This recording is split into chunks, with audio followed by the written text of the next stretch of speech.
Assalamualaikum warahmatullahi wabarakatuh. Hello everybody, welcome back to my YouTube channel. I'm Auliya Yashvin, you may call me Yashvin.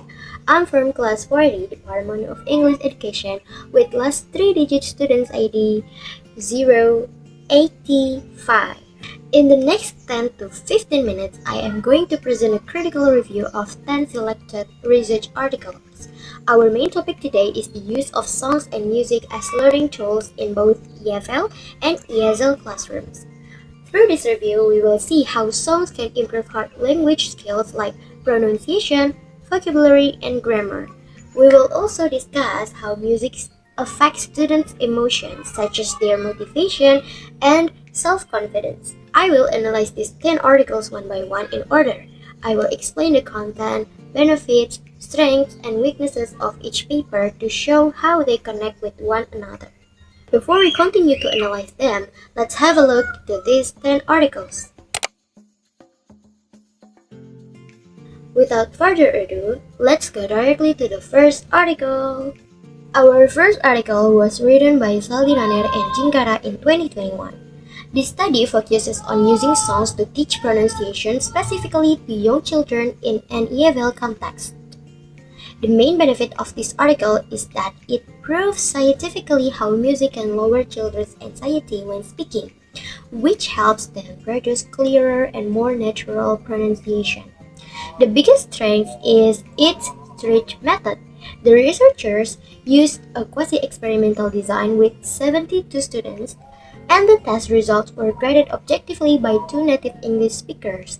However, the weakness that I found is that the interpretation period was quite short. Because of this, we cannot be sure yet if this improvement will really last in the long term. Moving on from the first paper, our second article was written by Zhang, Bales, and Prieto in 2023. While the previous study focused on children and pronunciation in an EFL context, this research expanded its scope to teenage learners in an ESL context. It also tests two skills at the same time, pronunciation and vocabulary. The main benefit of this study is that it proves active singing gives a much bigger impact on word memory and speech fluency compared to just rhythmic reading or passive listening. The biggest strength is its excellent experimental design. The researchers divided 93 participants into 3 stage control groups to test both receptive and productive language skills. However, the weakness that I note is that the participants speak a tonal language, which is Mandarin. Because of this, the result might be different if we apply this method to learners from non-tonal language backgrounds. The concern about the tonal language background in the second article is directly answered by our third article by Roden in 2023. This study specifically tests the impact of singing and second language acquisition among Indonesian learners who speak a non-tonal language. The main benefit of this article is that it confirms that for Indonesian students, singing activities have a significant positive impact on 2 areas, vocabulary memory and sound accuracy. The biggest strength is its strong relevance to our local context here in Indonesia, and it gives very practical advice for teachers. However, the weakness that I found is that even though this study uses a mixed method design, the sample size is quite small.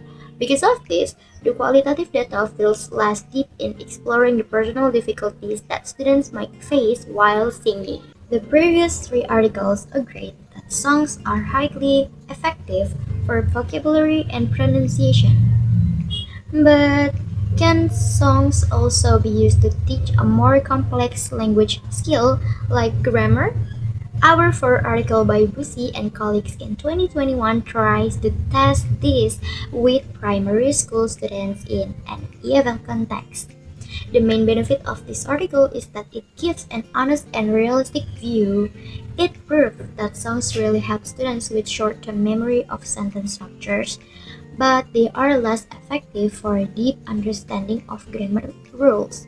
The biggest strength is that the paper is very critical, which reminds us as educators not to think that songs can fix every language problem. However, the weakness that I noted is that the researchers did not include a delay post-test. Because of this, we cannot know for sure if the students' short-term memory from the songs disappeared completely after a few weeks. After looking at the limitations of songs in teaching grammar in the fourth paper, let's expand our view to the social environment of learners through our fifth article by Budianto and co-authors, published in 2024. This study explores the use of songs among multilingual populations who speak several languages. The main benefit of this article is that it explains how in a multicultural society, songs act as a natural linguistic bridge that helps students switch between languages easily. The biggest strength is its broad topic, which is highly relevant to today's modern classrooms, where students often already speak a local language and Indonesian before learning English. However, the weakness that I found is that this article is mostly conceptual and theoretical since it is a literature review. Therefore, it lacks support from direct, real-world experimental data from the field. Continuing the macro discussion from the fifth article, our sixth article by Kumar and colleagues published in 2022 offers a global review of music as a pedagogical tool in EFL context. The main benefit of this paper is that it explains the psychological reasons why music can improve classroom interaction, extend students' attention span, and strengthen memory retention during learning. The biggest strength is its very strong and deep theoretical synthesis. The researchers successfully connect brain science, music, and language acquisition scientifically. However, the weakness that I noted is that because the discussion is too macro, it becomes highly theoretical. As a result, it lacks tactical guides or concrete step-by-step lesson plans that teachers can easily follow in a real classroom. While the sixth article discussed motivation theories on a global scale, our seventh article by Nuriyanti, published in 2024, provides real-world action. This study is a classroom action research conducted in an elementary school under an EFL context. The main benefit of this article is that it gives concrete proof that using songs consistently in primary classrooms can instantly boost students' motivation, active participation, and joy. The biggest strength is that it is highly practical and based on real classroom problems, so making it very useful for actual teachers. However, the weakness that I found is a potential for high subjectivity. The measurement of student motivation mostly rely on teachers' own observation sheets without being supported by standard or psychologically validated questionnaires. The focus on boosting motivation from the previous paper is now deepened by our 8th article by Melisa, Silviyanti, and Syamaun in 2022. They explore the affective domain or students' emotions, but specifically within the challenges of listening skills in an EFL context. The main benefit of this article is that it shows how using songs successfully removes the fear of making mistakes, lowers stress, and builds students' confidence when dealing with audio text. The biggest strength is that it highlights the emotional side of learners, which teachers often forget to consider in language classes. However, the weakness that I noted is that the study only measures students' perceptions and feelings using qualitative interview data. It doesn't test if this emotional comfort actually improves their listening test scores in a quantitative way. The need for practical steps to manage a fun listening class in the 8th paper is fully answered by our 9th article by Guller and Boscourt. Published in 2021, this study purely discusses different types of real activities that teachers can use with songs in EFL classrooms. The main benefit of this paper is that it introduced fun and structured teaching techniques, such as a filling in missing lyrics or gap filling, putting lyric fragments in order or song ordering, and matching words or lyric matching. The biggest strength is that it is highly practical and gives immediate solution for English teachers. However, the weakness that I found is the lack of a deep evaluation for each activity. The authors only focus on introducing the types of activities without analyzing or comparing which activity is the most effective for students' understanding. Finally, our 10th article by Huda and Rijali, published in 2021, brings the most unique classroom innovation among all the papers. This study is a classroom action research that integrates traditional Amboni songs into English learning. The main benefit of this article is that it proves learning a global foreign language doesn't mean students have to lose their own identity.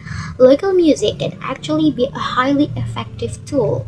The biggest strength is how it successfully balances two goals: mastering English and protecting local heritage through cultural appreciation. However, the weakness that I noted is its very specific and local scale.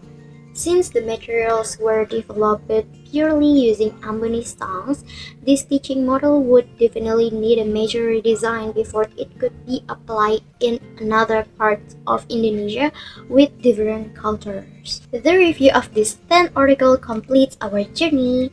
Now, let's summarize the key points from all 10 articles into our final conclusion. Overall, the 10 articles we have discussed prove that songs and music are not just fun games for the classroom. Instead, music is a powerful multidimensional learning tool. From a linguistic view, songs are effective for boosting students' pronunciation and vocabulary memory, even though we must admit their limitation in teaching complex grammar structures. From a psychological view, music lowers students' learning anxiety, increases motivation, and creates a safe and joyful classroom environment. Lastly, songs act as a beautiful bridge to appreciate our own local culture. As a recommendation for future research, we still need more studies that measure the long-term memory effects of using songs. Furthermore, developing English learning materials that integrate various traditional songs across Indonesia has great potential for the future. That is all from my article review presentation. Thank you very much for your time and attention. See you in the next video. Goodbye and wassalamualaikum warahmatullahi wabarakatuh.